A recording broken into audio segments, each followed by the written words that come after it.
आमच्या आशूला ना भारीच वेळ लागतो बाई आवरायला. सासूबाई खोचक कौतुक करत बोलत होत्या. आशूचे डोळे भरून आले. नवीनच लग्न झालेलं, त्या साडीची सवय नाही, त्यामुळे थोडा जास्तच वेळ लागत होता तिला. तिलाही ते कळत होतं, पण सवय होईपर्यंत सर्वांनी समजून घ्यावं एवढीच माफक अपेक्षा होती तिची. त्यात साडी नवीन असेल तर नेहमी साडी नेसणाऱ्या बायकांनाही नेहमीपेक्षा जास्त वेळ लागतोय की. पण जाऊ दे, यांना कोण बोलणार, अशा सर्व विचार करत आशूने स्वतःला सावरले. सासूबाई मात्र स्वतःचाच हेका पुरा करायला बसत होत्या. आशूने तिथून काढता पाय घेतला आणि तिच्या वयाच्या सुना असलेल्या ग्रुपमध्ये येऊन बसली. ती नवीन, त्यामुळे तिची चुलत जाऊ सर्वांची ओळख करून देत होती. साऱ्या जणी तिच्याकडे पाहत होत्या, कोणाला साडी आवडली तर कोणाला सेट. सर्व जण कौतुक करताय हे पाहिल्यावर सासूबाईंना कौतुक वाटायच्या ऐवजी राग येत होता. हे बघून आशू खूप कोड्यात पडली, पण नवीन नातं त्यामुळे शांत राहणे पसंत केले. काही दिवसांनी बघते तर काय, प्रत्येक गोष्टीत सासूबाई नाक खुपसू लागल्या.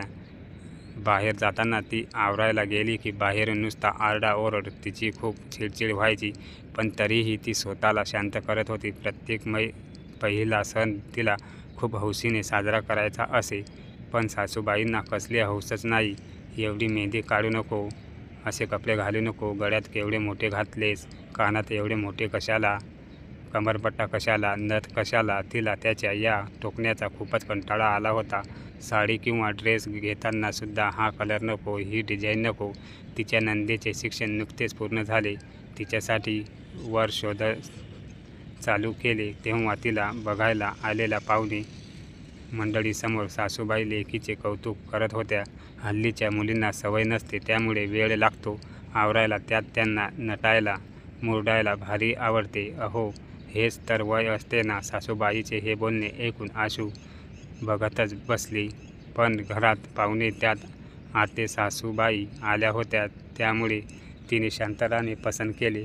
सर्व पाहुणे मंडळी गेल्यावर मात्र सासूबाई खोचकपणे बोलल्या, काय ग नंदिनी, एवढा का वेळ लागला तुला? तुझ्या वहिनीची सवय घेऊ नको बाई, तुम्हाला सांगते वंस असे सासूबाई बोलतात. आशू गप्प बसली नाही. नेहमी तुम्ही मला का बोलता?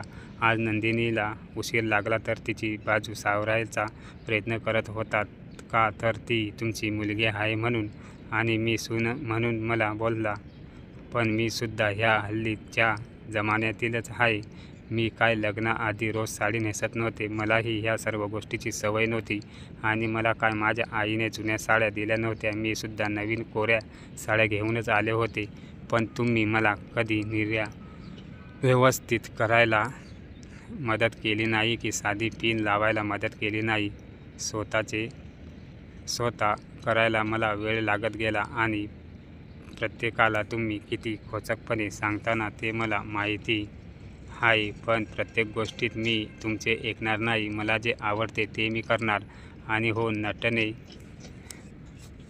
मुरडणे ह्या वयातच करतात असे तुम्हीच आता म्हणालात. माझेही वय फार काही झाले नाही.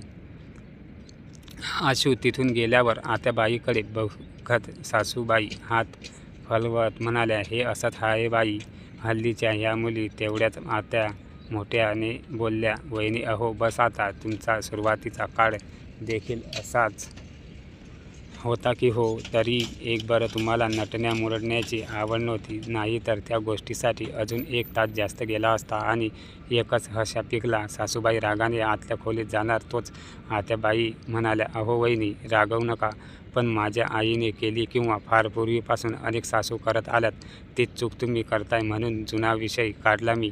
काही वेळापूर्वी तुम्ही नंदूला पाठीशी घातलेस तसेच आशूला घालून बघा. सासूबाईंना त्याची चूक समजली. आतापर्यंत खूप वेळा मी तिचं मन दुखावलं असे म्हणत त्या आत गेल्या. स्वतःला घेतलेली पैठणी तिला देत म्हणाल्या, नंदूच्या लग्नात हीच पैठणी घाल. आणि हो माझी सून, मला नखशिखात नटलेली हवी बरं का, कशी उठून दिसली पाहिजे, अशी सजून तयार हो. तुझी सगळी हौस पूर्ण करू आपण. सासूबाईचे हे बोलणे ऐकताच आशूला खूप आनंद झाला. तिने देखील त्यांची माफी मागितली आणि आत्या सासूबाईंचे आभार मानले.